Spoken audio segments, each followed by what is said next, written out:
we're all coming together with this commonality of food and using the power of bringing people around the table to eat a meal as a means to create a new future.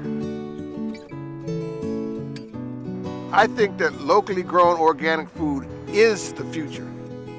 Organic farming relies on nature rather than tries to destroy nature to create the food that we love. Food, really, that's the root of everything.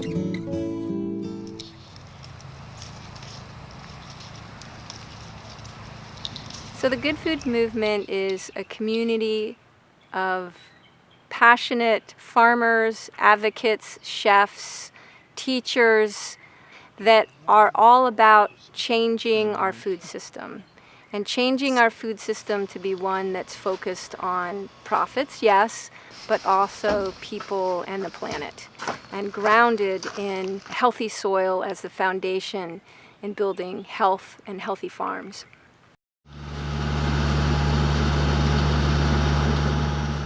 It's difficult to farm organically in the Southeast because of the heat, the bugs, the lack of organic matter in the soil. It's very difficult, but it can be done, and it's worth the effort.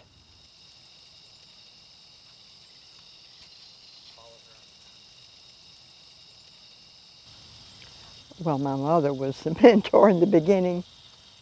She had always been an activist before her time against agricultural chemicals.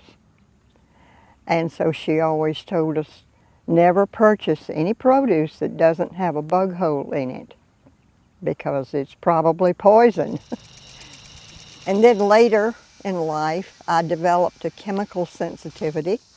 So I went to totally organic food, organic lifestyle, and I just changed my whole world.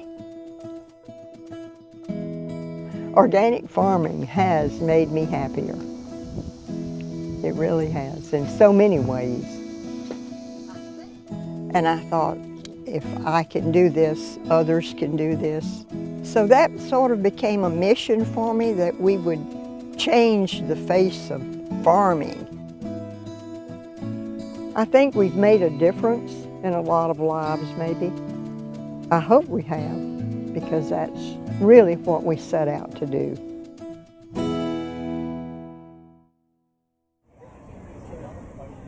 Well, most people participate in the Good Food Movement because they want to eat healthy food.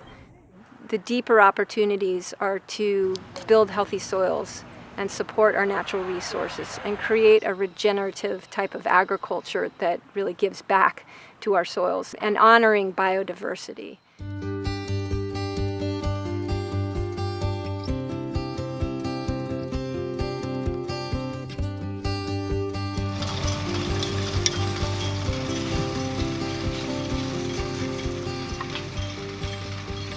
My grandmother started me gardening when I was 8 years old. And then when I was a teenager, I was doing it conventionally, and I had some pesticide blow back in my face, and I started coughing and go, this can't be good.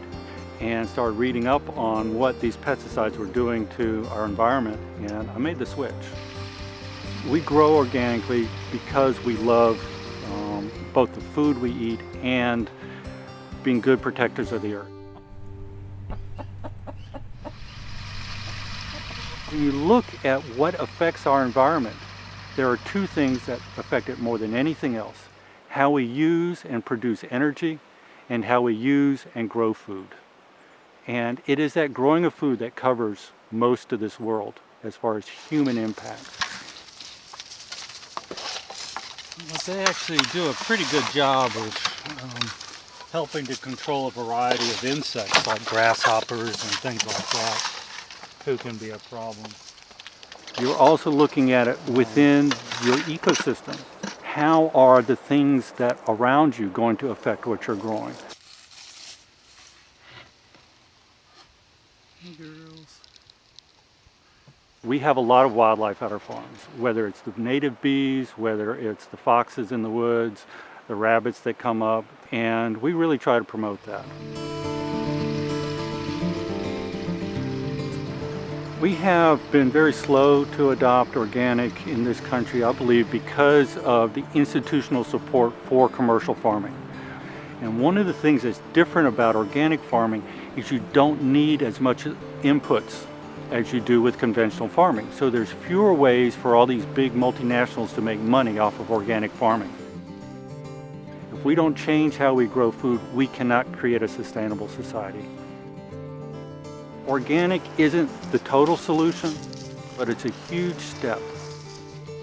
The majority of food being consumed in this country is going to be organic or a similar sustainable certification within 20 years, because consumers are demanding it. The question for American agriculture is whether American farmers are providing that or whether we're importing it from other countries. What inspires me about the Good Food Movement is when I see young kids excited about radishes because they've learned about it in their garden or they've had some sort of experience cooking. And when I think about them being our future leaders, our future consumers, it excites me that they're having this experience that many people in my generation didn't have.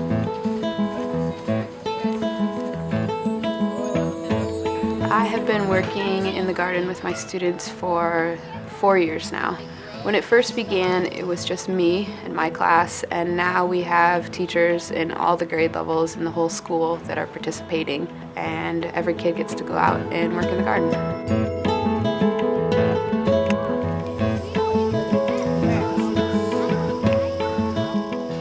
The garden is helpful as an outdoor classroom because it gets us outside. It makes my lessons a lot more exciting. The kids are able to explore, dig in the dirt, and do things that we can't do in the walls of this building. Instead of calling them bottoms, though, what are these actually called? Yes. Roots. Yeah, root vegetables. I think my favorite part about working in the garden is seeing their excitement when they actually have something that they can pull off a plant or out of the ground and eat it.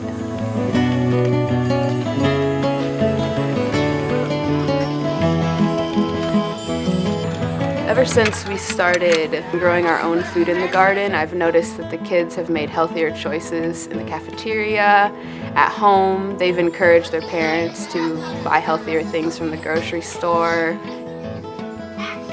It's opened their eyes to where food comes from and how it's actually grown, that some farmer somewhere had to plant a seed and water it and take care of it before they could actually eat it. The reason why I do this is because I care about my students and I want them to have a healthy life.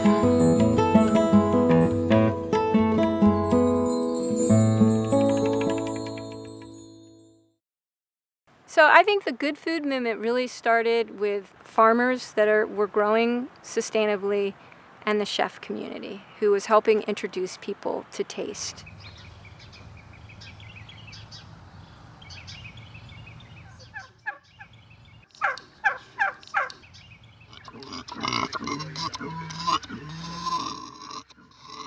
When we moved here in '92, the soil was not very pretty.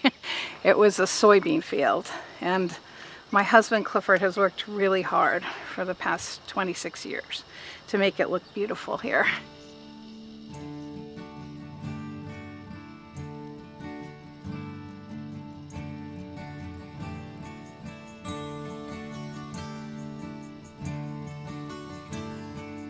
When we moved here, our goal was to grow local produce on our farm and to utilize everything local that we could. You get to be a great chef by serving great products. There's really no way around that. You can be as creative or technically inclined, but you have to start with something really fantastic to make something good. Buying local is important for a lot of reasons. Mostly, I would say, because of the freshness and the quality of the ingredients, the flavor of the ingredients, which is something that we're always looking for. And also, we try wherever we can to keep the money that we spend in the local environment.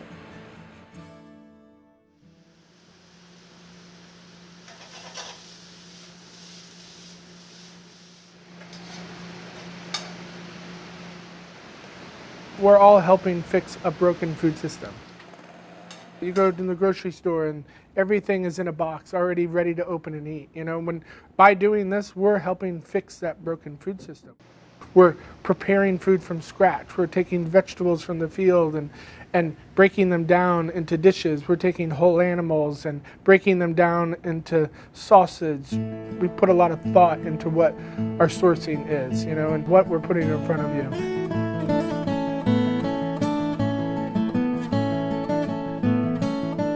We purchased a 65-acre farm in Loganville. Not only just do what we say what we're doing, but just to kind of be a part of it.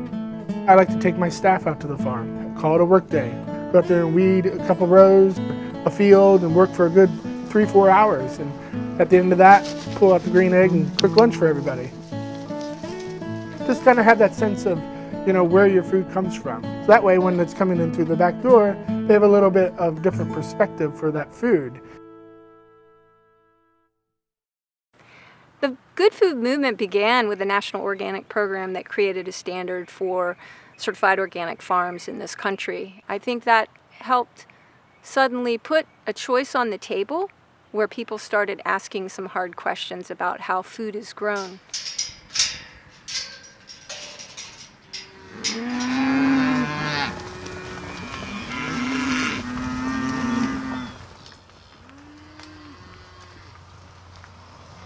I'm the 5th generation of the farm, and we've been on the same piece of land since 1866, 150 years this year.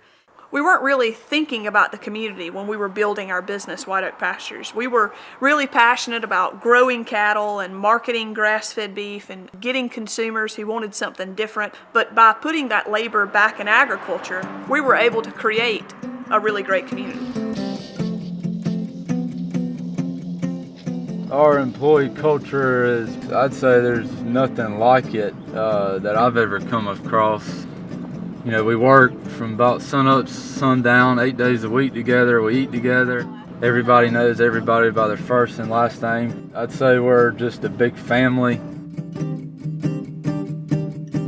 Today, White Oak Pastures has about 130 full-time employees that span from live animal production managers to skilled butchers to artisan leather craftsmen to chefs to even people like me who work in the office.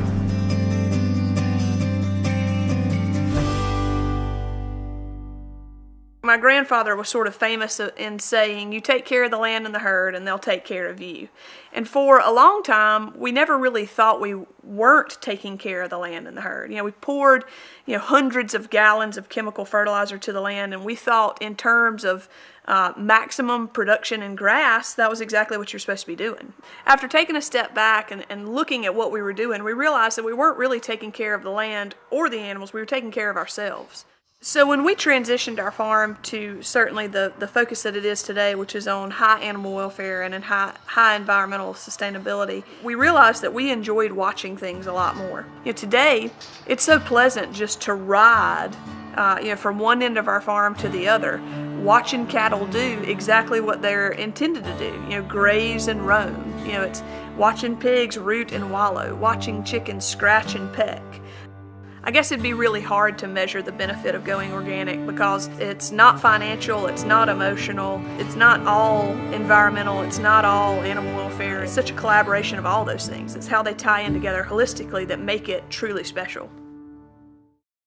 The good food movement only moves if we have amazing leaders at the local level. And I think Kim Hines is a perfect example of somebody who has helped aggregate farm goods on behalf of a lot of farmers to bring that quality food to the consumer.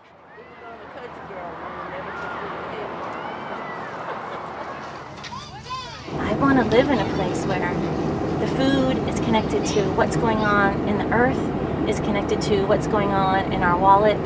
I want to live in a place like that. Augusta Locally Grown is hundreds and hundreds of people. People who come, some of them just one time, to give their special gift to a volunteer day.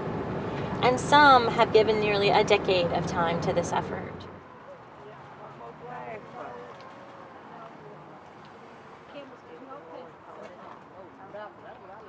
When I get home, Do you want parsley? No, I have parsley. You got parsley. And we also have cabbage. All along, I saw it not as a small business and not as a for-profit whatsoever, but I saw it as a tool for social change in this community. It's a thicker thread. It has 4 repeats, and this one has 5. Are you okay with that?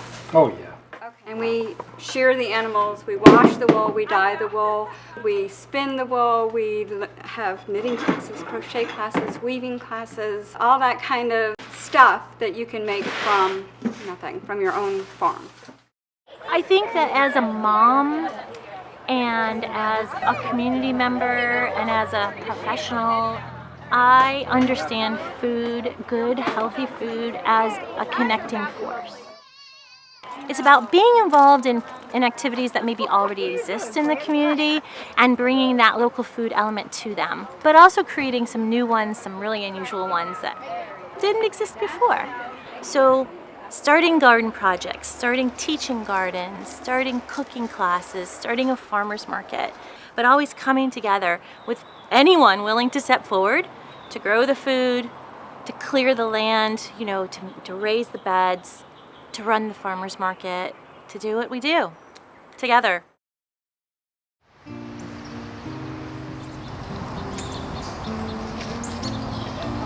These are tomatoes that need to be transplanted.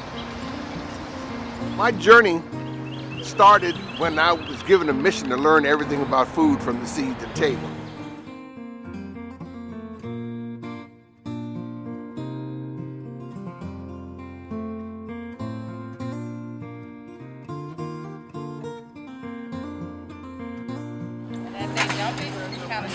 This is our 11th season at Truly Living Well. We grow food, we grow people, and we grow community. All the work that's done on this site was done by people who live within 2 or 3 blocks. This was an old housing project that was torn down before the Olympics, and we've been able to transform it. We did 7 summer camps. We have after-school programs, 6 locations. We started 4 food co-ops, as well as 12-week training camps that we bring people in and teach them how to grow food. I've been involved in agriculture all these years, and it's my life. I can't imagine doing anything else. In a lot of ways, the farm itself is inspiring. To see people eating better and improving their lives because of the work, the transformation that takes place at Truly Living Well.